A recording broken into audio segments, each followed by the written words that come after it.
வணக்கம். எனக்கு உயிர் கொடுத்த என் பெற்றோர்களுக்கு நன்றி. அன்னேசியா உங்களுக்கு நன்றி. இந்த வாய்ப்பை அளித்த என்னை பேச வைத்துக் கொண்டிருக்கிற என் பேசப்போகும் அன்னைக்கு மிக்க நன்றி. இந்த பேச்சை, இந்த மீட்டிங்கை, அதாவது இந்த கூட்டமைப்பை நான் அன்னையின் பாடங்களில் சமர்ப்பித்து தொடங்குகிறேன். வரதராஜன் ஐயா அவர்களுக்கு வணக்கம். ஷியாமலாமா அவர்களுக்கு வணக்கம். ராமசுவாமி ஐயா அவர்களுக்கு வணக்கம். மற்றும் ஏனைய பெரியவர்களுக்கும் அன்னை அன்பர்களுக்கும் எங்களுடைய வணக்கத்தை தெரிவித்துக் கொண்டு, எனக்கு எதுவும் தெரியாது, இருந்தாலும் நான் எனக்கு தெரிஞ்சதை நான் பேசுறேன். ஏதாவது பிழை இருந்தா தயவு செய்து பெரியவர்கள் மன்னிப்பு தருள வேண்டுகிறேன். முதல்ல ஒரு பாரதியார் பாட்டோட என்னோட நான் தொடங்குறேன். இந்த பாரதியார் பாட்டுல பாத்தீங்கன்னா தேசமுத்து மாதிரி 40வது பாடல்கள் எழுதியிருப்பாரு. இந்த தேசமுத்து மாதிரியான அன்னையை தான் பார்க்கிறோம். அதே மாதிரி சக்தின்னு போட்டுருக்காங்க. சக்தி, ஆதாரம், சக்தி எல்லாமே அன்னையாதான், அன்னை ரூபமா தான் இந்த பாட்டை நான் பாக்குறேன். ஸ்டார்ட் பண்றோம். தேடி உன்னை சரணடைந்தே தேசமுத்து மாறி, தேடி உன்னை சரணடைந்தே தேசமுத்து மாறி, கேடதனை நீக்கிடுவாய், கேட்டு வரும் தருவாய், கேடதனை நீக்கிடுவாய், கேட்டு வரும் தருவாய், பாடி உன்னை சரணடைந்தேன் பாசமெல்லாம் கலைவாய், பாடி உன்னை சரணடைந்தேன் பாசமெல்லாம் கலைவாய், கோடி நலம் செய்திடுவாய், குறைகளெல்லாம் தீர்ப்பாய், கோடி நலம் செய்திடுவாய், குறைகளெல்லாம் தீர்ப்பாய், தேடியுனை சரணடைந்தே தேசமுத்து மாறி, கேடதனை நீக்கிடுவாய், கேட்டு வரும் தருவாய், எப்பொழுதும் கவலையிலே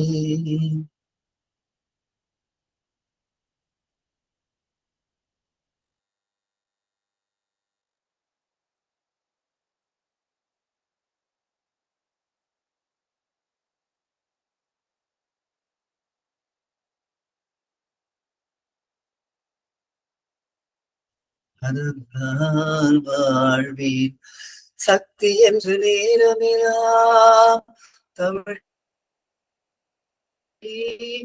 பக்தியுடன் போற்றி நின்றார், பயமடைத்தும் தீரும் சக்தி என்று நேரமெல்லாம் தமிழ் கவிதை பாடி, பக்தியுடன் போற்றி நின்றார், பயமடைத்தும் தீரும், ஆதாரம் சக்தி என்றே அருமறைகள் கூறும், ஆதாரம் சக்தி என்றே அருமறைகள் கூறும், யாதானும் தொழில் புரிவோம் யாதும் அவள் தொழிலாம், யாதானும் தொழில் புரிவோம் யாதும் அவள் தொழிலாம், உன்னை சரணடைந்தே தேசமுத்து மாறி, கேடதனை நீக்கிடுவாய், கேட்ட வரம் தரும்,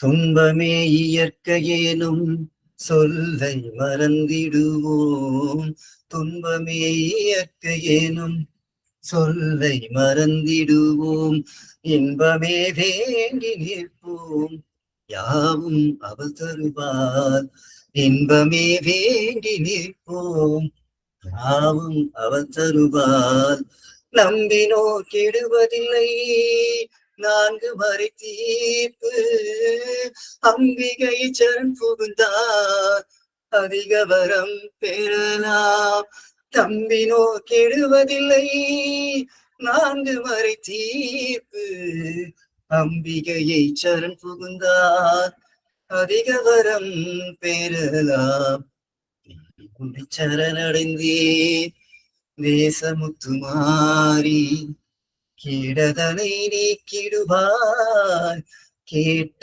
வரம் தருவாய். தேசமுத்துமாரி, தேசமுத்துமாரி, தேசமுத்துமாரி, தேசமுத்துமாரி. நன்றி.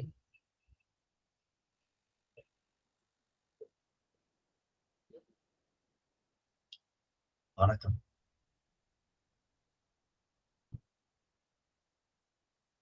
1996 நான் பிறந்தேன். நவம்பர் 15. ஒரே ஒரு ஒற்றுமை என்னன்னா, ஐயா அரவிந்தர் ஐயாவோட, பகவான் அரவிந்தருடைய பிறந்தநாள் 15 டேட் மட்டும். என்னோட பிறந்தநாள் 15 நவம்பர்.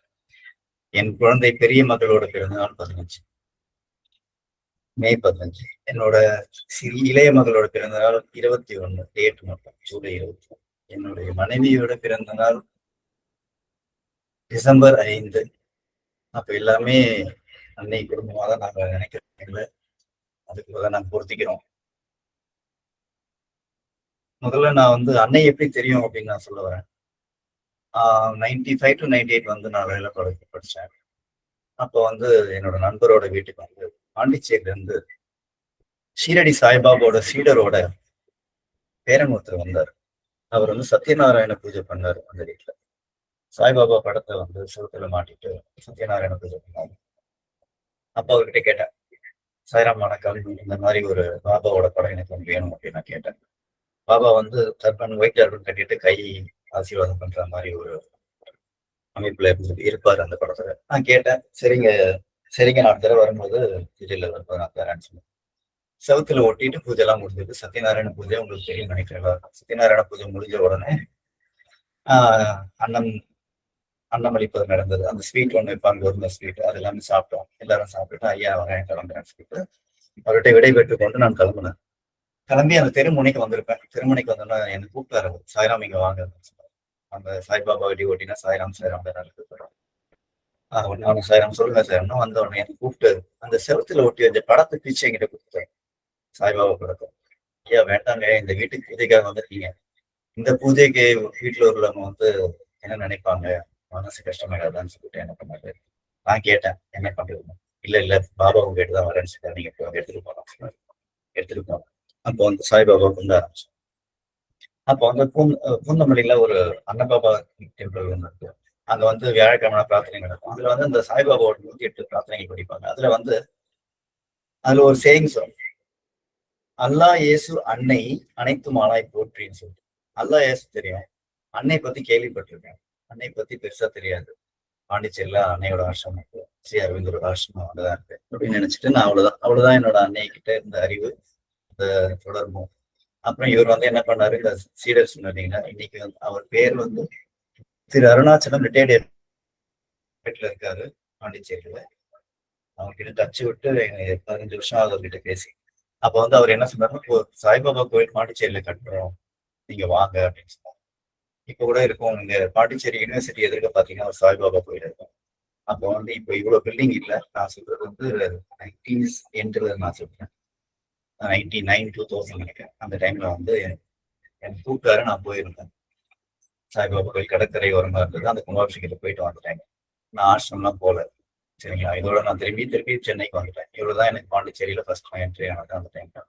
அதுக்கப்புறமா என்ன ஆச்சுன்னா, காலேஜ் முடிச்சதுக்கு அப்புறம் 2000ல இருந்து 2002 வரைக்கும் வேலை இல்லாம இருக்கும்போது என்னோட ஃப்ரெண்டோட அப்பா வந்து ஒரு கவர்மெண்ட் ஹை ஸ்கூல்ல அசிஸ்டன்ட் ஹெட் மாஸ்டர் ஆயிருந்தாரு. அந்த அசிஸ்டன்ட் ஹெட் மாஸ்டர் வந்து டீச்சர் யாருன்னா இல்லைன்னா அந்த டீச்சர் வந்து ரீப்ளேஸ் பண்ணலாம். பேரண்ட்ஸ் டீச்சர்ஸ் அசோசியேஷன் மூலமா ஒரு டீச்சரை, பட்டதாரி டீச்சர் யாராவது நியமனம் பண்ணணும். அது கவர்மெண்ட் வேலை கிடையாது, பிரைவேட்டா. நான் வந்து பிஎட் முடிக்கல, ஆனா அவருக்கு தெரியும் நான் வேற படிச்சிருக்கேன். அப்ப என்ன சொன்னாரு, நீ ட்ரை பண்றியாப்பான்னு கேட்டாரு. சயின்ஸ் டீச்சர் இல்லாத ஸ்கூல்ல. அதுக்கு முந்தின வருஷம் 32 பேர் அவுட் ஆஃப் 35, 35 பேர் எழுதுனதுல 32 பேர் சயின்ஸ்ல ஃபெயில் ஆயிட்டாங்கப்பா அப்படின்னு சொன்னாங்க. ஐயா நான் வேணா ட்ரை பண்றேன் அப்படின்னு சொன்னேன். நான் படிச்சதுதான் இங்கிலீஷ் மீடியம், நான் அது தமிழ் மீடியமா இருக்கே அப்படின்னு. நீ ட்ரை பண்ணுப்பான்னு சொன்னாரு. அப்போ நான் வந்து போனேன். Organic chemistry, inorganic chemistry. Not clear. எல்லாம் கேக்குதுங்களா நான் பேசுறது?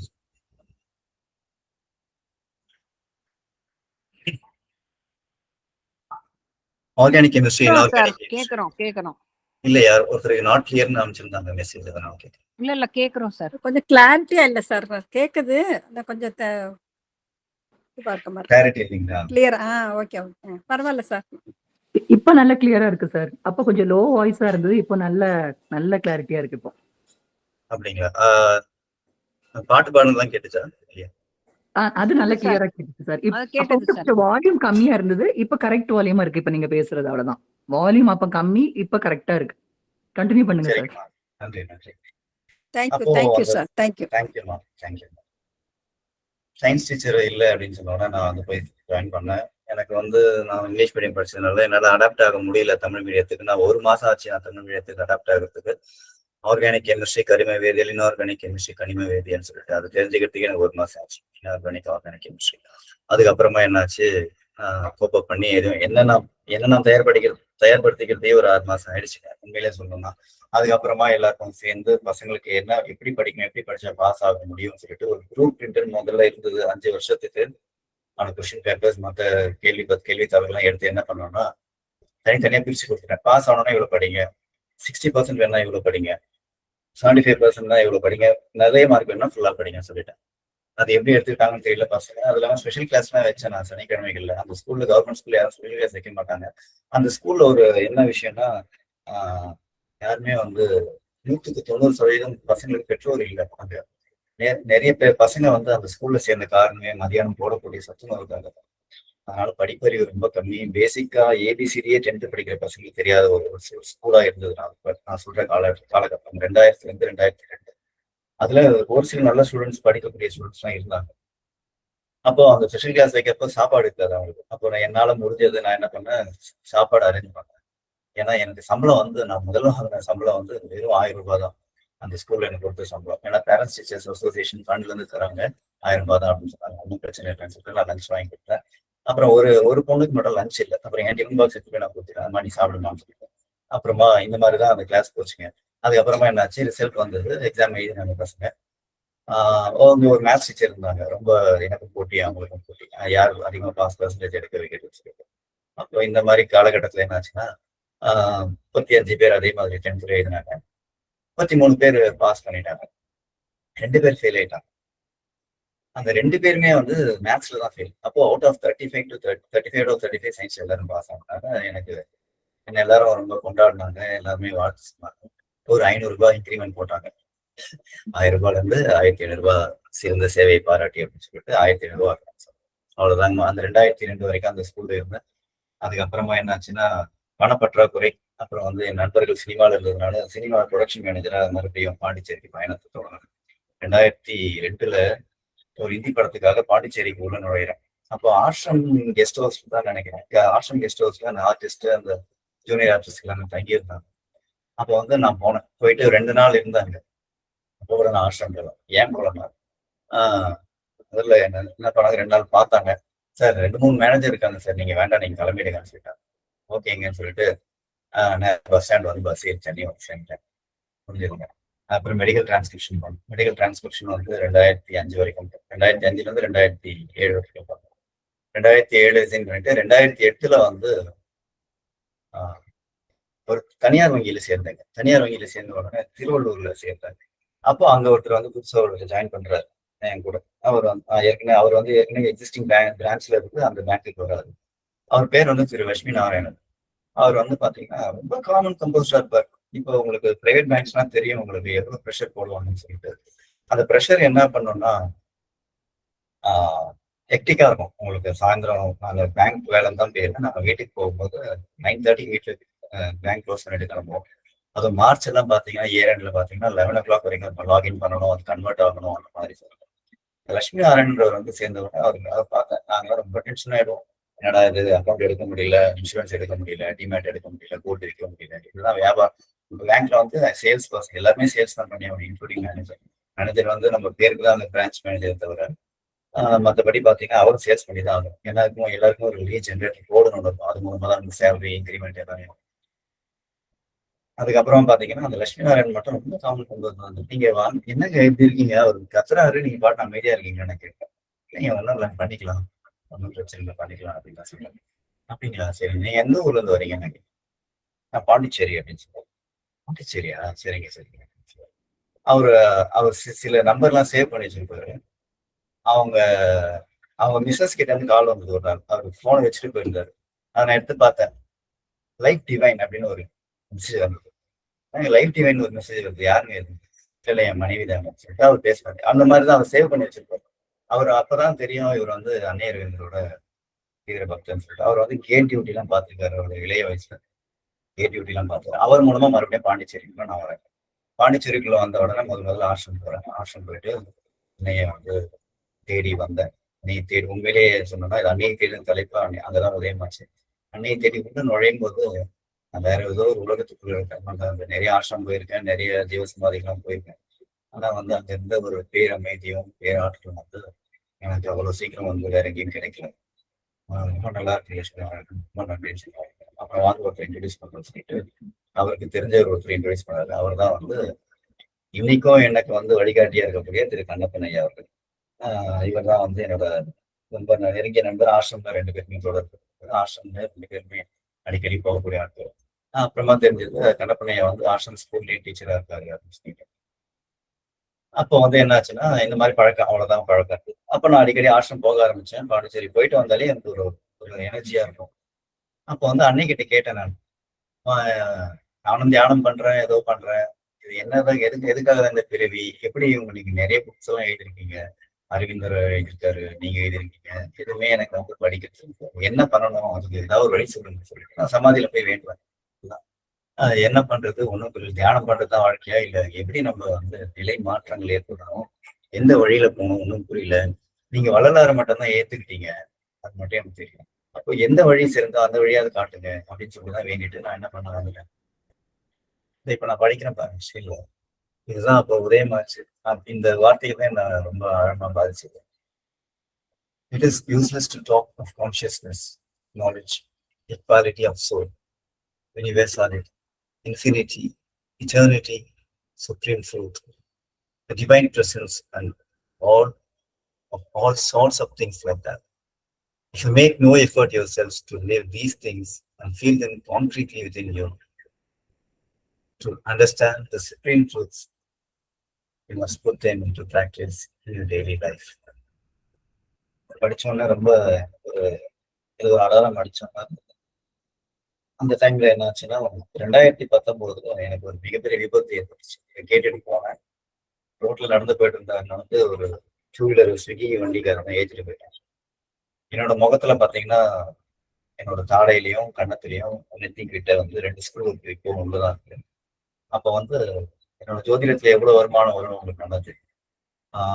அப்ப வந்து விழுந்து கிடந்தேன் ரோட்ல. அப்ப வந்து என்னோட சூழல், என்னோட பாடியை நானே பார்த்தேன். இதுதான் உண்மை, நீங்க நான் மிகைப்படுத்தி சொல்ல விரும்பல. நான் என்னோட உடம்பு ரோட்ல கிடக்கிறதா என்னால பார்க்க முடியுது. பெட் ஆகி படுத்துட்டு இருந்தேன். ஒருத்தர் வந்து வாட்டர் பேக்கெட் எடுத்து தண்ணி பிடிச்சி தண்ணி பிச்சு முகத்துல அடிச்சாரு. அப்ப யாரும் அந்த சோல், என்னோட ஆத்மாவை தூக்கி உள்ள போட்ட மாதிரி நான் ஃபீல் பண்ணேன். அப்புறமா தான் என்னால எழுந்துக்க திருப்பி உள்ள வந்தேன். உடம்புக்குள்ள வந்துட்டு எழுந்து பார்த்தா மூக்கெல்லாம் ரத்தம், தலையை தொட்டு பார்த்தா பின் பார்த்தா ரத்தம். புரியல எனக்கு. சரி மாலை வேற போட்டு சொல்றேன். நான் டாக்டர் வந்து தையல் போடுவார் அப்படின்னு சொல்லி, இல்லை நான் நாளைக்கு மலைக்கு போறேன், தையல்லாம் போகாதீங்க, இயல்படி வைக்க முடியாது தலையில, இப்படிதான் நான் சொன்னேன். அதெல்லாம் ஒண்ணும் இல்லைங்க, நீங்க போலாம்னு சொல்லிட்டு அப்படியே சிலேஷன் கொடுத்து படுத்து வச்சுட்டாங்க.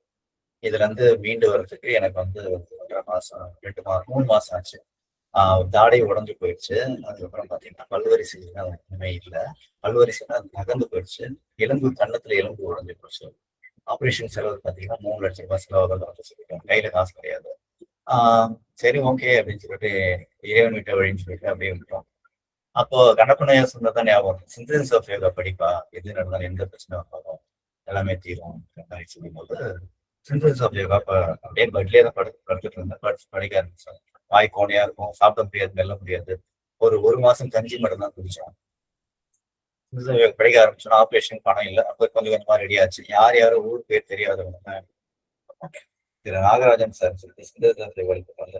அவர் வந்து உட்காந்துட்டு இருந்தே அவரோட ஃப்ரெண்ட்ஸ் கிட்டலாம் சொல்லி ஒரு 70,000 ரூபாய் கலெக்ட் பண்ணாரு. அப்புறம் என் தம்பி எல்லாருமே உதவி பண்ணாங்க, தங்க அம்மா எல்லாருமே உதவி பண்ணாங்க. உதவி பண்ணதுக்கு அப்புறமா ஆப்ரேஷன் முடிஞ்சு வெளியே வந்தேன். அதுக்கப்புறமா என்னோட பெரிய குழந்தை கொஞ்சம் முடியாது. அவளுக்கும் கால் உடஞ்சு போச்சு. பெட்லயே இருக்கிறதுனால அந்த எலும்பு ஸ்ட்ராங்கா இல்லாதனால கால் உடஞ்சு திருப்பி அதே ஹாஸ்பிட்டல். நான் நான் இந்த வார்டு பக்கத்து வார்டுல அவ உட்காந்துருக்கேன். அவ படுத்திருக்கான். நான் தான் போய் இதெல்லாம் பண்ணணும், பணத்துக்கு அரேஞ்ச் பண்ணிட்டு நானே படுத்துருக்கேன். அப்புறம் என் ஒய்ஃப் தான் எல்லாமே ஹேண்டில் பண்ணாங்க. அந்த சக்தி மாற்றலும் அன்னை தான் கொடுத்தாங்க என் ஒய்ஃப்க்கு. சின்ன வயசுலயே ஒரு புக் வச்சிருக்காங்க. அவங்க அப்ப தெரியல எனக்கு கல்யாணத்துக்கு முன்னாடி. தெய்வ குழந்தைங்க ஒரு புக் வச்சிருந்தாங்க. அது பார்த்தா அன்னையோட சிம்பிள் போட்டிருந்து நீங்க எப்போ வச்சிருக்கேன்? நான் சின்ன வயசுல இருந்தே வச்சிருக்கேன். ஆஹா, எல்லாமே அன்னை ஏற்பாடு தான் நினைச்சேன். அதுக்கப்புறமா வெளியே வந்தாங்க. வெளியே வந்ததுக்கு அப்புறமா கோவிட் வந்தது. கோவிட் வந்தப்ப என்னாச்சுன்னா வருமானம் கிடையாது. உங்களுக்கே தெரியும், எல்லாருமே பாதிக்கப்பட்டாங்க. கோவிட் சேம் டைம்ல தான் என்னாச்சுன்னா எனக்கு நிறைய வருமானமே வரும். ஆன்லைன்லயே பாத்தீங்கன்னா நான் வந்து ஜாதகம் பார்க்க ஆரம்பிச்சேன். நிறைய வருமானம் இருக்கு. இந்த இடைப்பட்ட நேரத்துல வந்து பாத்தீங்கன்னா கண்ணப்பன் ஐயா, நானும் லட்சுமி நாராயணன் ஆடிட்டர் 4 பேர் சேர்ந்து சிம்பிள் யோகா படிப்போம். இடைக்கால படிப்போம், மத்தியானம் படிப்போம், சாயந்தரம் படிப்போம், தூங்கத்துக்கு முன்னாடி படிப்போம், நடுநடுவில் தியானம் பண்ணுவோம். இதுதான் எங்க ரொட்டீன் லைஃபா இருந்தது கோவிட் முடிகிற வரைக்கும். கோவிட் முடியறதுக்குள்ள நாங்க நிறைய பக்கங்கள் முடிச்சிட்டோம். அப்போ வந்து லட்சுமி நாராயணனும் கண்ணப்பன் ஐயா மட்டும்தான் பாதி கிட்டத்தட்ட ஆல்மோஸ்ட் ஒரு 600 பக்கங்கள் முடிச்சிட்டு இருந்தாங்க. நான் நடுவுல இந்த கோவிட் டைம்ல ஜாயின் பண்ணதுனால 600வது பக்கத்துல இருந்து 900வது பக்கம் 900 பேஜஸ் வரைக்கும் எண்ட் ஆஃப் த புக் வரைக்குமே எல்லாமே முடிச்சிட்டோம் நாங்க ஆக்சுவலா. அப்ப கண்ணப்பன் ஐயா என்ன சொன்னார்னா, புரிதல் வேணும்னா சிந்தசிஸ் ஆஃப் யோகால ஒரு பேரா எடுத்தீங்கன்னா 7 முறை படி அப்படின்னு சொல்லி 7 முறை படிப்பேன். அது வந்து ஒரு ஸ்கூல் ஆசிரியர், அதாவது பள்ளி ஆசிரியர் கட்டளை மாதிரி நான் ஹோம்ஒர்க் மாதிரியே தான் பண்ணேன். 7 தடவை உட்காந்து படிப்பேன். 7 தடவை படிப்பேன். படிச்சு முடிச்சதுக்கப்புறமா கிளாஸ் அட்டன் பண்ணும்போது புரிதல் இன்னும் நல்லா இருக்கும். அவர்கிட்ட அவர் கிளாஸ் எடுக்கும்போது இன்னும் நல்லா புரிய ஆரம்பிச்சது. அதுக்கப்புறமா என்னாச்சு, கோவிட் முடியிற ஸ்டேஜ்ல வந்து கொஞ்சம் கொஞ்சம் ரிலீஸ் பண்ணாங்க. இந்த லாக்டவுன் எல்லாம் கொஞ்சம் ரிலீஸ் பண்ணாங்க. அப்போ வந்து சேலத்துல வந்து ஒரு அன்னை சொன்னது மாதிரி ஒரு வாய்ப்பு கிடைச்சது எனக்கு. அன்னை சேலத்துல அன்னை சென்டருக்கு ஃபர்ஸ்ட் போனாங்க. ஏன் அங்க சேலத்துக்கு போனேன்னா ஒரு சித்தரும் கிட்ட வந்து தீட்சா வாங்கிட்டு போனோம், ராசியோக தீட்சா. அதுக்கு அந்த நாளைக்கு தான் சொல்லிட்டாங்க, இன்னைக்கு இல்லை அப்படின்னா. நாங்க முன்னாடியே துருத்துறோன்னு போய் சேர்ந்துட்டோம் சேலத்துல. அப்போ என்ன பண்ணோம்னா அங்க என்ன பண்ண, சேலத்துல ஒரு ஹெலிக் சென்டர் இருக்கு, அங்க போகணும்னு சொல்லி சேலத்துல போயிட்டு அந்த சென்டர்ல உட்காந்து தியானம் பண்ணிட்டு அப்புறம் அங்கிருந்தும் அன்னை தானே வழிகாட்டுறாங்க. அங்கிருந்து கிளம்பி மறுநாள் தீட்சை வாங்கிட்டு வந்த அது வந்து இது ப்ராக்டிஸ் பண்ணிட்டு இருக்காங்க, யோகா ப்ராக்டிஸ் பண்ணிட்டு. அப்போ வந்து கண்ணப்பன் ஐயா சொன்னாரு, இது வந்து ரொம்ப எல்லாம் பண்ணக்கூடாது, எது எது தேவையோ அது தானாவே நடக்கும் அப்படின்னு சொன்னாங்க. தானாவே நடக்கும் அப்படின்னு சொன்ன உடனே சரி நான் என்ன பண்ணேன், அது கொஞ்சம் குறைக்க ஆரம்பிச்சேன். அவர் சொன்ன மாதிரி அரவிந்தர் சொல்றது, ஸ்ரீ அரவிந்தர் சொன்னது என்னன்னா, குண்டலினியை நாமளே எழுப்பக்கூடாதுன்னு சொல்லியிருக்காரு. அதுக்கப்புறம் தானாவே எழுப்பணும். அதுதான் வந்து யோக நிலைக்கு சரியான பாதையா சொல்லியிருக்காரு அப்படின்னு சொன்னதான் கண்ணப்பன் சார் சொன்னாரு. நானும் வந்து அதை ஃபாலோ பண்ணேன். அப்புறம் கொஞ்சம் கொஞ்சமா அதுல இருந்து வேண்டி தியானம் பண்ண ஆரம்பிச்சிருக்கேன். அதுல இருந்து சின்ன சின்ன விஷயங்கள் மட்டும்தான் நான் பண்ணிட்டு இருக்கேன்.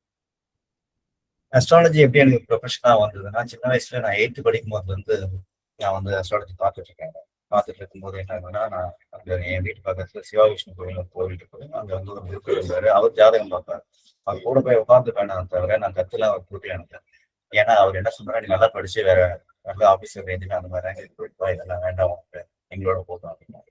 இல்ல அப்படியான்னு சொல்லிட்டு அவர் எது சொன்னாலும் கேம் பக்கத்துலயே உட்காந்துருக்கோம். அவர் என்னென்ன சொல்றாரு எல்லாத்தையுமே பார்ப்பேன், அனலைஸ் பண்ணுவேன். நிறைய நானே வந்து என்னன்னா நிறைய ரிசர்ச் பண்ண ஆரம்பிச்சேன். நானே படிக்க ஆரம்பிச்சேன். நிறைய புக்ஸ்களை ஜோதிட பூர்வ பராசரியம், ஜோதிடலங்கா, ஜாதகலங்கான்னு சொல்லிட்டு நிறைய பழமையான புத்தகம் வந்து வேதிக் அஸ்ட்ராலஜி அந்த புக்ஸ் எல்லாம் வாங்கி ரெஃபர் பண்ண ஆரம்பிச்சேன். அதுக்கப்புறம் அதர்வன வேதத்துல சேர்ந்தது கிடைச்சாரு.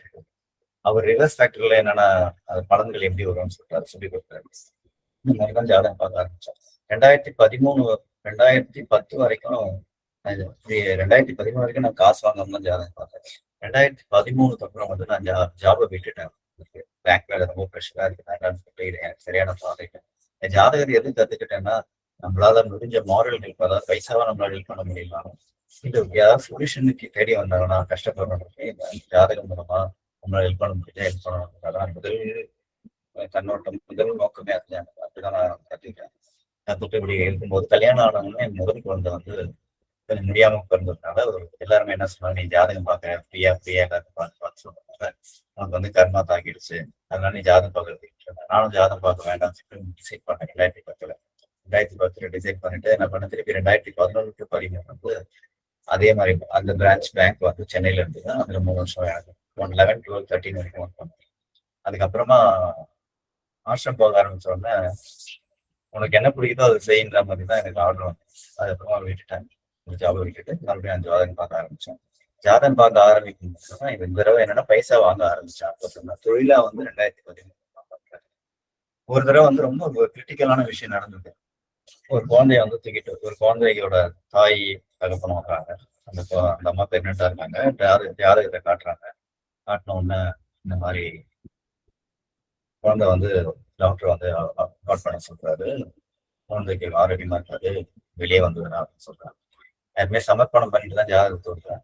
அன்னைக்கு வந்து எனக்கு மனசு ரொம்ப ஆகல. ஏன்னா உள்ள இருக்கிற குழந்தைய அன்னையே நீங்க தான் பதில் சொல்லிட்டு கண்ணை மூடிட்டு அன்னைக்கிட்ட 2 நிமிஷம் பிரார்த்தனை பண்றேன். அந்த குழந்தை வந்து அன்னை கையில அன்னை வந்து தூக்கிட்டு வயிற்றுல இருக்கு. அப்போ நான் நினைச்சேன் அந்த child is almost safe hands. அன்னையோட கையில இருந்தாங்க, எதுவும் ஆகாதுன்னு சொல்லிட்டு நான் என்ன சொன்னேன், டாக்டர் சொல்றதா நீங்க கேட்காதீங்க, நீங்க போங்க, குழந்தை நல்லபடியா பிறக்கும் சொன்னேன். இது உண்மையிலேயே அன்னை கொடுத்த வாக்குதான். அதுக்கப்புறமா குழந்தை நல்லபடியா பிறந்தது. நார்மல் டெலிவரியிலே பிறந்தது. எந்த பிரச்சனையும் நம்ம அன்னைக்கு மிகவும் நன்றி. அன்னைக்கும் பகவான் இந்த நேரத்துல மறுபடியும் நன்றி சொல்லுவேன். அன்னைக்கும் பகவானுக்கும் நன்றி. இந்த மாதிரி விஷயங்கள் நடக்க ஆரம்பிச்சு. அதுக்கப்புறமா வந்து ஒரு இந்த தீட்செல்லாம் வாங்கினதுக்கு அப்புறம் ஒரு வருஷமா அது முடிச்சதுக்கு அப்புறமா ஒரு நாள் வரேன். பஸ்ல தான் வந்துட்டு இருக்கேன். வந்து சமாதியில ப்ரே பண்ணிட்டு ப்ரே பண்றேன். சமாதியில ப்ரே பண்ணிட்டு நான் கிளம்புறேன். அன்னையே நீங்க இந்த வழி கொடுத்துருக்கீங்க, இந்த வழியே நான் ட்ரை பண்றேன், நான் போயிட்டு இருக்கேன். அப்போ வந்து நிறைய மெசேஜஸ் கிடைச்சிட்டு இருந்தது கண்ணப்பன் சார்.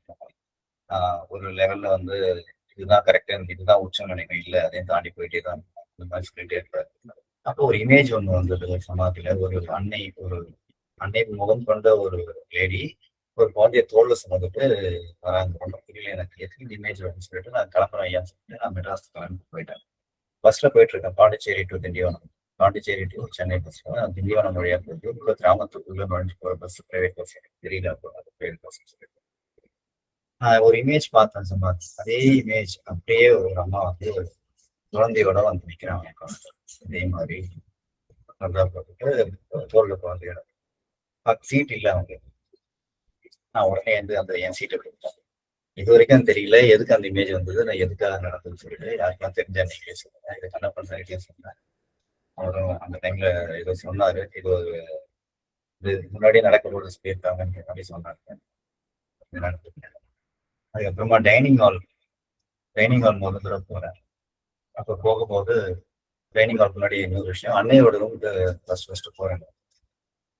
இப்போ அன்னையோட பர்த்டே இந்த வருஷம் ஞாபகம். அன்னையோட பர்த்டே அன்னைக்கு கூட்டு போறாரு கண்ணப்பன் சார் மேடம்.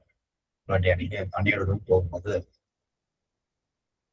சொல்றாரு, ஒரு சைனீஸ் டிவோட்டி வந்து இங்க வந்தாரு. அப்ப வந்து அன்னை ரூமுக்குள்ள நுழைஞ்ச உடனே கதறி அழுதாரு. ஏன்னு தெரியல, அன்னையோட பிரசன்ஸ் தெரிஞ்சது அவருக்கு அப்படின்னு சொன்னாங்க. சரி, அதெல்லாம் அவங்களுக்கு கிடைக்கும், நமக்குலாம் எங்க கிடைக்க போகுதுன்னு சொல்லிட்டு நானும் போனேன். முதல் முறையா ரூமுக்குள்ள போகும்போது என்ன சொல்ல முடியாத அளவுக்கு ஒரு ஃபீல் இருக்கு. என் கண்ணுல ஆட்டோமேட்டிக்கா தண்ணி வந்து கதறி நான் ஆனா கண்ணுல இருந்து 2 கண்ணும் தண்ணீர் நீரா போயிடுச்சு. என்னப்பா உனக்குமே வந்துட்டு உனக்கும் அந்த அழை வந்துருச்சா அப்படின்னு சொல்லி கேட்டாரு கண்ணப்பன்.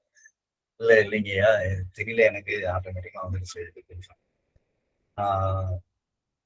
இதுதான் இப்போதைக்கு அன்னையை ஃபீல் பண்ணது. அது வந்து அதுக்கப்புறமா நிறைய விஷயத்துல வந்து எல்லாமே சமர்ப்பணம் பண்ணிட்டு பண்ண சொன்னாரு. முதல்ல வந்து காலையில இருந்த உடனே சமர்ப்பணம், எல்லாமே சமர்ப்பணம் பண்ண சொன்னாரு. சாதம் சாப்பிடும் போது 2 நிமிஷம் முன்னாடி சாந்தி பிரேயர் சொல்ல சொன்னாரு. அதை நான் ஃபாலோ பண்ணிட்டு இருக்கேன். எல்லாத்தையுமே அன்னைக்கு எதுவுமே அவங்க பார்த்துப்பாங்க. இன்னைக்கும் வந்து நான் வாழ்ந்துட்டு இருக்கேன்னா என்னை வாழ வச்சுட்டு இருக்கு உண்மையிலேயே அன்னை சேவை.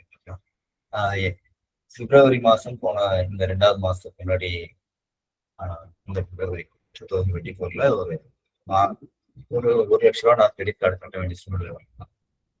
இனிமே புரியல எனக்கு, எப்படி வருமானம் வரும், எப்படி 1 லட்ச ரூபா கட்ட முடியும், ஏன்னா அந்த அளவுக்கு ஏறி போச்சு கார்டு. சரி, கடலூர்ல ஒரு வாஸ்து பார்க்கறதுக்காக நான் போயிட்டு போகும்போது பாண்டிச்சேரி நிக்குது வண்டி. என்ன உடனே ஒருத்தர்கிட்ட போன் வருது, அந்த ஃபண்டு நான் தரேன்னு சொல்லி பாண்டிச்சேரி நிற்கும் போது தான் அந்த காலம். இதுதான் அன்னை நடக்கிற அதிசயங்கள். அந்த மாதிரி நிறைய நிறைய நிகழ்ச்சிகள் சொல்லலாம்.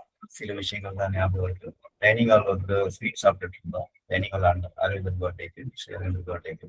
அதுக்கப்புறம் ஒரு நாள் December 5 வந்து அதே மாதிரி டைனிங் ஹால். அப்ப நான் கணவன் சார் கேட்டேன், 2 பேரும் தான் என்னதான் கூட்டு போவாங்க. என்ன சார் நீ ஸ்வீட்டே தரலையே அப்படின்னு கேட்டேன். கையை ஓங்கிட்டார் அடிக்கிறதுக்கு. என்ன இன்னைக்கு நாளை நீ போய் ஸ்வீட் தருவாங்க? ஐயா சாரி, அறியாமையில கேட்டுட்டேன்னு நினைச்சேன். இந்த மாதிரி சின்ன சின்ன விஷயம் நிறைய வழிகாட்டி வந்து வழிகாட்டியா இருந்திருக்காரு கண்ணப்பன் ஐயா. சுப்ராமெண்டல் எனர்ஜியை என்னால ஃபீல் பண்ண முடிஞ்சது பாண்டிச்சேரியில. எனக்கு எப்பனா அந்த தீட்சை வாங்கி கொஞ்ச நாள் கழிச்சு ஒரு 6 மாசம் கழிச்சு வந்தேன். அப்ப இறங்கும் போது பஸ்ல இருந்து இறங்கும்போதே பாண்டிச்சேரி வித்தியாசமா இருந்துச்சு. சரி அண்ணன் எனக்கு சரியான வரையெல்லாம் காமிச்சுருக்காங்க. ஞானத்தை விடுறதுல காலையிலும் மாலையிலும் பண்ணிட்டு இருக்கேன். அதே மாதிரி சிம்டம்ஸ் ஆஃப் யோகா அவர் வந்து தினமும் படிக்க சொல்றாரு. நாங்க படிச்சுட்டு இருக்கோம் இல்லைங்களா கூட்டா. அப்போ வந்து முதல்ல ஏற்கனவே படிச்ச பேராவும் படிக்க போற பேராவையும் படிச்சு வச்சிருக்கோம். அப்பதான் வந்து மறுநாள் புரிதல் ஈஸியா இருக்கும். அதே மாதிரி adoration of the divine mother, அதுல வந்து சாவித்திட்ட வர அடோரேஷன் ஆஃப் டிவைன் மதர்ல அது மட்டும் படிக்கிறேன். அது மட்டும் ஒரு 13 அந்த பேஜ் ஃபுல்லாக படிச்சுக்குவேன். ஏன்னா இதுதான் என்னோட வேலை. இது ரெண்டுத்தையும் படிக்காம நான் தூங்க மாட்டேன். இந்த டச்ல இருந்தாதான், அதாவது நம்மளுடைய எஃபர்ட் எப்படி சொல்றதுன்னு தெரியல. நம்ம எஃபர்ட் போட்டாதான் நம்ம ஒரு அடி முன்னாடி எடுத்து வச்சுன்னா அன்னி 10 அடி முன்னாடி அவங்க நினைச்சுப்பாங்க. இது என்னோட ரொட்டீன்ங்க. நெக்ஸ்ட் இப்போதைக்கு இன்னும் அந்த சிந்தசிஸ் ஆஃப் யோகால 2-3 பேரை மட்டும் படிச்சு காட்டணும்னு ஆசைப்படுறேன்.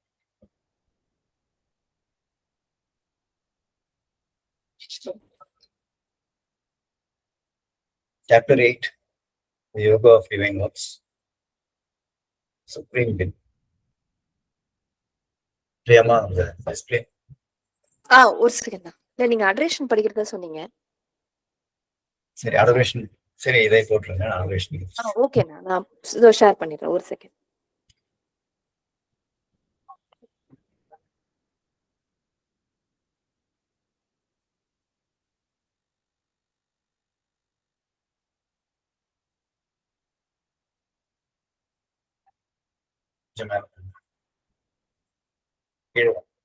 Scroll down, please.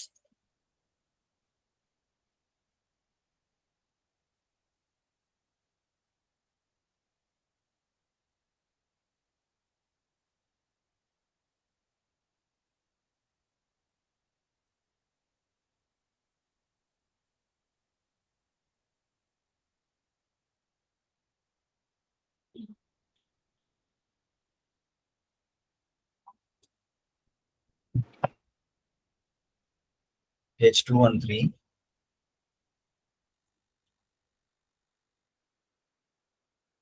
சரி நான் பிரசன்ட் பண்ணிட்டுமாமா? ஓகேண்ணா.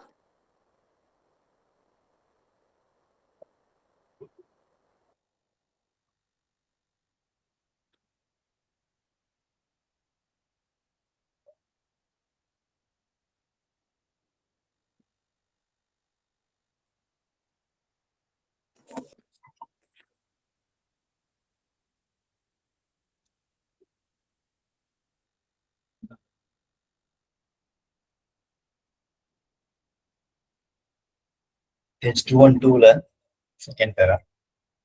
At first, the higher love and truth will fulfill its movement in the sadhaka according to the essential law or way of its own nature. For that is the special aspect of the divine nature. The particular power of the Supreme Shakti, out of which a soul has emerged into the plane, not limited indeed by the forms of this law or way. For the soul is infinite, but still stuff of nature, words that stamp, evolves fluently along those lines, but turns around the spiral curves of the dominating truths.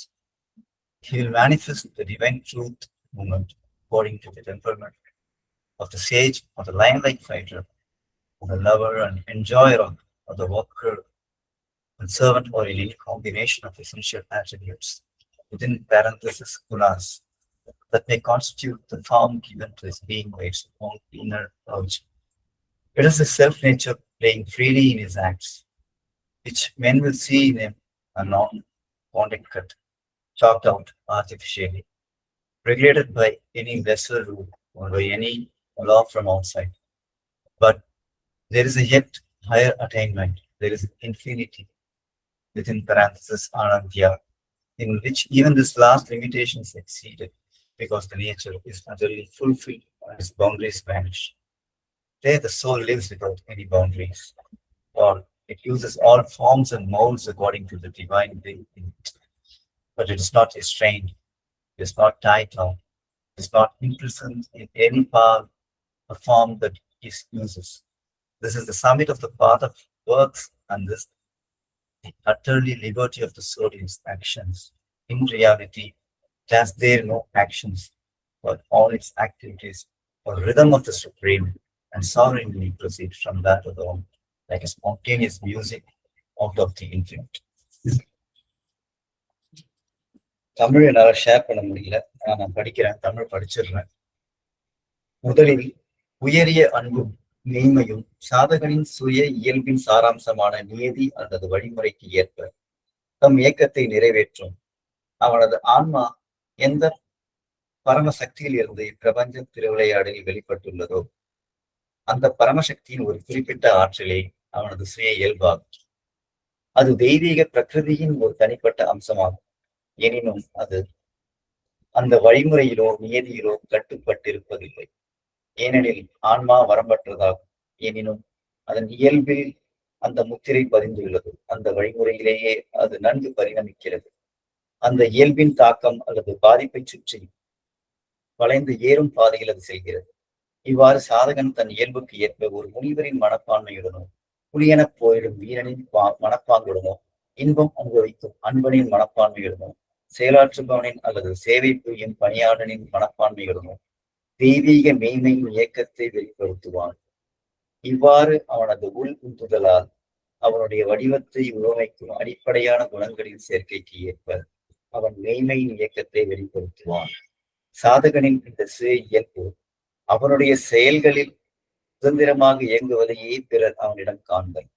அதற்கு கீழான ஏதாவது நியதிகளுக்கோ செயற்கையாக செதுக்கி தீர்மானித்து வகுக்கப்பட்டு வெளியிலிருந்து சுமத்தப்படுகின்ற சட்டங்களுக்கோ தலைப்பட்டு நடைபெறும் இயக்கத்தை அவனிடம் காண முடியாது.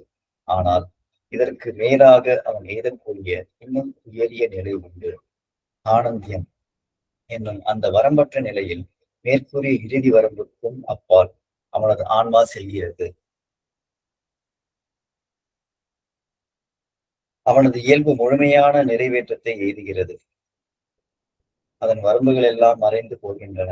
அங்கு ஆன்மா வரம்புகளின்றி வாழ்கிறது.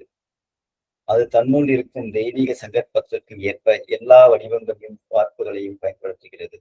ஆனால் அது தான் பயன்படுத்தும் எந்த வடிவத்திலும் ஆற்றலிலும் தலைப்படுவதில்லை, கட்டுப்படுவதில்லை, அடைப்பட்டு இருப்பதில்லை. இதுவே செயல்யோகத்தின் சிகரமாகும். ஆன்மா செயல்களின் அடையக்கூடிய முழு சுதந்திரம் இதுவே ஆகும். மெய்மையில் அங்கே அது செயல்புரிவதில்லை. ஏனெனில் அதன் செயல்கள் எல்லாம் பரமனின் சொந்தங்களாகும். அவை அனந்த நிலையிலிருந்து மட்டுமே சுயமாக பொழியும் இசையை போல் முழு வல்லமையுடன் வெளிப்படுகின்றன.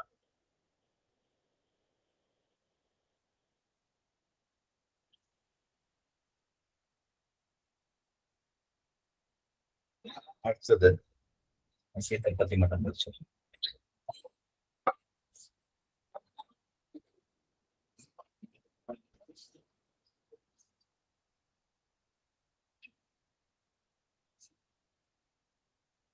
Synthesis of Yoga, the Yoga of Divine Works, the Supreme Will, பக்கம் 215.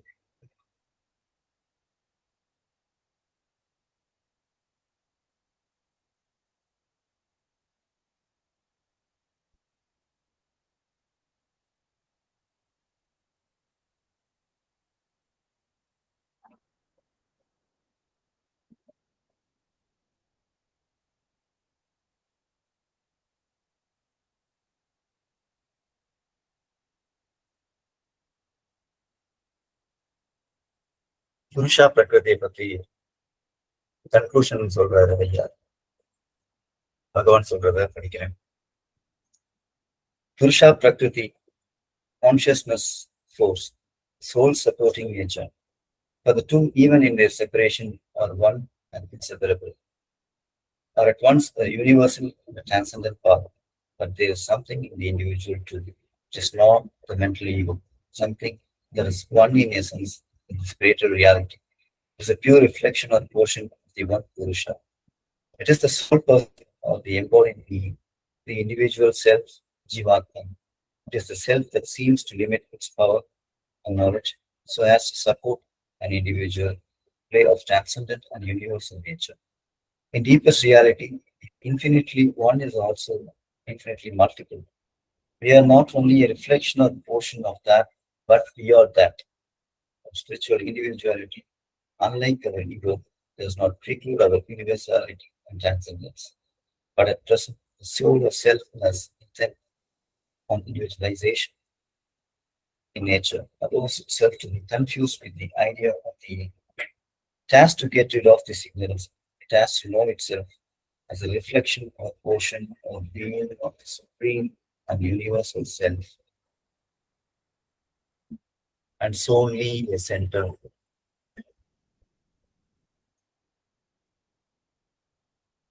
And solely a center of its consciousness in the world action. But this Jiva Purusha too is not the doer of the works any more than ego or the supporting consciousness of the witness and order. Again and always, it is the transcendent and universal Shakti who is the sole doer, but behind her is the one supreme who manifests through her as the dual power, Purusha Prakriti, Ishvara Shakti. The supreme becomes dynamic as a Shakti. It is by her the sole originator and master of works in the universe. Ishvara Shaktiயோட footnote படிக்கிறேன். Ishvara Shakti is not quite the same as Purusha Prakriti. Or Purusha and Prakriti are separate powers, but Ishvara and Shakti contain each other. Ishvara is Purusha, who contains Prakriti and rules by the power of the Shakti within him.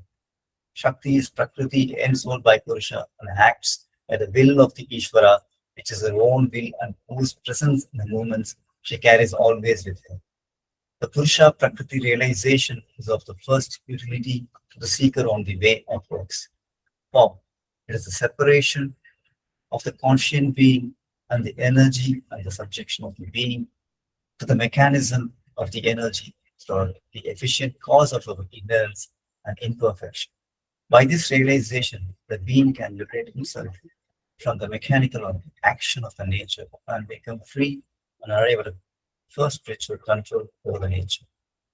Ishvara Shakti stands behind the relation of Purusha Shakti and its ignorant action and turns into an evolutionary purpose. The Ishvara Shakti realization can bring participation in a higher dynamism, the divine walking into the unity and harmony of the being in a spiritual nature. தமிழ்ல படிக்கிறேன்.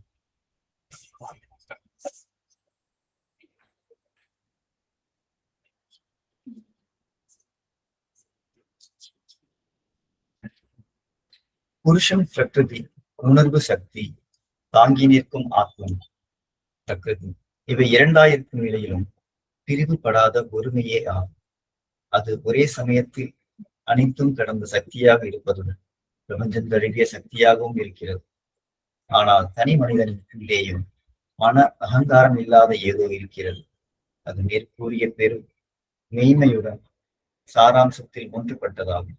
அது ஒருவனாகிய பரமபுருஷனின் தூய பிரதிபிம்பமாகும், பகுதியாகும். அதுவே ஆன்மா. உடலெடுத்துள்ள புருஷன் தனி ஆன்மாவாகிய ஜீவாத்மன் அனைத்தும் கடந்த மற்றும் பிரபஞ்சம் தழுவிய தன் இயல்பை தனி மனிதன் என்னும் வடிவத்தில் உலக இடையில் செயல்படச் செய்வதற்கு ஆத்மன் ஆதரவளிக்கிறது. அதற்காக தன் ஆற்றலையும் அறிவையும் உருகச் செய்வது போல் தோன்றுகிறது. மிக ஆழ்ந்த மெய்மையில் அனந்தமாகிய ஒரே பரம்பொருள் அனந்தமான பன்மையாகவும் இருக்கிறது. நாம் அதன் பிரதிபிம்பம் மட்டுமல்ல, பகுதி மட்டுமல்ல, நாம் அதுவே வேறில்லை. நம் ஆன்மீகத்தன்மை பிரபஞ்சம் தழுவும் நிலைக்கும் அனைத்தும் கடந்த அதீத நிலைக்கும் ஒவ்வாதது அல்ல. நம் அகங்காரம் தான் அவற்றுடன் ஒவ்வாதது.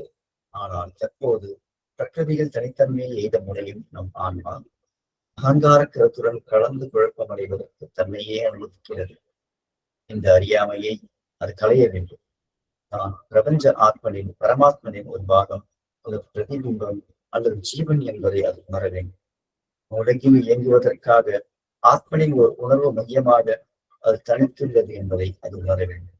ஆனால் எவ்வாறு நம் அகங்காரமோ ஆதரவாய் இருந்து அறியும் சாட்சி புருஷனோ செயல்களை செய்வதில்லையோ அவ்வாறே இந்த ஜீவ புருஷனும் செயல் புரிவதில்லை. எப்போது செயல் புரிவது? பிரபஞ்சம் தழுவிய அனைத்தும் கடந்த சக்தி மட்டுமே ஆகும். ஆனால் பரமன் அவளுக்கு பின்னிருந்து அவள் வாயிலாக புருஷன் பிரகிருதி ஈஸ்வரன் சக்தி என்னும் இரட்டை ஆற்றலாக வெளிப்படுகிறான். பரமன் சக்தியின் வாயிலாக செயலாற்றுபவனாகிறான். பிரபஞ்சத்தில் உள்ள எல்லா செயல்களுக்கும் ஒரே காரணகர்த்தாவாகிறான், தலைவனாகிறான். ஈஸ்வரன் சக்தி புருஷன் பிரகிருதி ஆகிய இரு இரட்டை நிலைகளுக்கும் இடையே சிறிது வேறுபாடு உண்டு. புருஷனும் பிரகிருதியும் வெவ்வேறு ஆற்றல்களாகும். ஆனால் ஈஸ்வரனும் சக்தியும் ஒருவரையொருவர் தன் பகத்தை கொண்டுள்ளனர். தன்னுள் பிரகிருதியை தாங்கியுள்ள புருஷனே ஈஸ்வரன். அவன் தன்னுள் இருக்கும் சக்தியின் ஆற்றலால் ஆகிறான். புருஷனுள் அடங்கியுள்ள பிரகிருதியே சக்தி. அவன் தனது ஈஸ்வரனுடையதுமான ஒரே சந்தர்ப்பத்தால் செயலாற்றுகிறான். அவள் ஈஸ்வரனுடைய சாநித்தியத்தை தன்னுள் தன் செயல்களினுள் எப்போதும் ஏந்தியிருக்கிறான். புருஷ பிரகிருதி நிலையை சித்தியாக எய்துவது கர்மயோக சாதகனுக்கு முதற் பயனை அளிப்பதாகும். ஏனெனில் உணர்வுள்ள ஜீவனையும் ஆற்றலையும் பிரிவுபடுத்துதல், ஆற்றலின் இயக்கத்திற்கு ஜீவனை கட்டுப்படுத்துதல் ஆகியவையே நம் அறியாமையாகும். குறைகளுக்கும் நடைமுறைக்கும் காரணங்களாகும். மேற்கூறிய சித்தியை எய்துவதால் இயற்கையின் இயந்திரத்தன்மையான இயக்கத்திலிருந்து ஜீவன் தன்னை விடுவித்துக் கொள்ள முடியும். சுதந்திரம் அடைந்து இயற்கையின் மீதான முதல் ஆன்மீக கட்டுப்பாட்டை எய்த முடியும். ஈஸ்வர சக்தி பிரகிருதிக்கு பின் நிற்கிறது. அந்த அஞ்ஞான இயக்கத்தின் பின்னிருந்து அதை பரிணாம வளர்ச்சி என்னும் இலக்கை நோக்கி செலுத்துகிறது. ஈஸ்வர நிலையை சித்தியாக எய்துவதால் உயரியதொரு செயற்திறனில் தெய்வீக இயக்கத்தில் பங்கேற்க முடியும். இயற்கையில் ஜீவன் முழுமையான ஒன்றிப்பையும் இசைவையும் எய்துவது சாத்தியமாகிறது. மிக்க நன்றி. நேரம் அதிகமானதுனால நான் என்னோட உரையை நான் இதோட முடிச்சுக்கிறேன். ஒரே ஒரு வரி மட்டும் சொல்லிக்கிறேன். In absolute silence sleeps and absolute power. இந்த வாய்ப்பை வழங்கிய அனைவருக்கும் நன்றி. இதுக்கு உறுதுணையாக இருந்த டாக்டர் சண்முகப்பிரியா, வானப்பிரியாமா, முருகப்பன் சார், ரவிமுருகப்பன் சார், அதுக்கப்புறம் கண்ணப்பன் சார், வேற யாருன்னா பேரை விட்டு நம்ம மன்னிச்சிருந்தோம். எல்லோருக்கும் நன்றி. தினேஷ் அரவிந்தருக்கு நன்றி. அனைவருக்கும் நன்றி.